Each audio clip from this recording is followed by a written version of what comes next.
যেই যুবক দাড়ি রাখলো, যুবককে মানে যৌবন্ত সময় দাড়ি রাখলো, ওই যুবককে জান্নাতের প্রতিটা নারী, জান্নাতের প্রতিটা রমণী, জান্নাতের প্রতিটা হুর ওই যুবককে সব সময় ডাকতে থাকে, যুবক দুনিয়ার মধ্যে তুমি দাড়ি রেখেছো, তুমি সম্মানিত হয়েছো, আমি তোমার জন্য জান্নাতের মধ্যে অপেক্ষা করছি। দুনিয়ার মহিলা তোমাকে ভালোবাসে না, দুনিয়ার তরুণী তোমাকে ভালোবাসে না, দুনিয়ার মেয়ে তোমাকে ভালোবাসে না, ওই মেয়ের তোমার দরকার নাই, ওই তরুণীর তোমার দরকার নাই, তার পেটের ভিতরে পায়খানার ঘাটতি, কিন্তু আমরা এমন সুরসী রূপসী জান্নাতি মহিলারা তোমার জন্য অপেক্ষা করতেছি। আমাদের না আছে পায়খানার ঘাটতি, না আছে পেশাব পায়খানা, কিচ্ছু নাই, আমাদের ভিতর থেকে সব সময় মেশকে আম্বর বাহির হয়, সব সময় আমাদের থেকে সুঘ্রাণ বাহির হয়।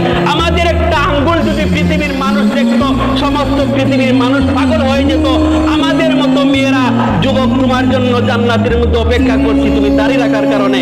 এজন্য যুবক তুমি তৈরি হও, দুনিয়ার মধ্যে তুমি দাড়ি খামাইয়া বেপরদা মহিলার পিছনে তুমি ঘুরিও না। তোমাকে আল্লাহ রাব্বুল আলামিন এই জন্য বানায় নাই বেপরদা নারীর পিছনে ঘোরার জন্য, যেই মহিলার পিছনে পায়খানার ঘাটতি, যেই মহিলার না আছে কোনো মানে বৈশিষ্ট্য, না আছে কোনো জ্ঞান, না আছে কোনো তার মধ্যে কোনো আলাদা আকর্ষণ, এই মহিলা তো একটা পোষা মহিলা, মাসের মধ্যে 3 দিন 10 দিন তার বিমার অবস্থা যায়, এই মহিলার পিছনে তুমি করছো।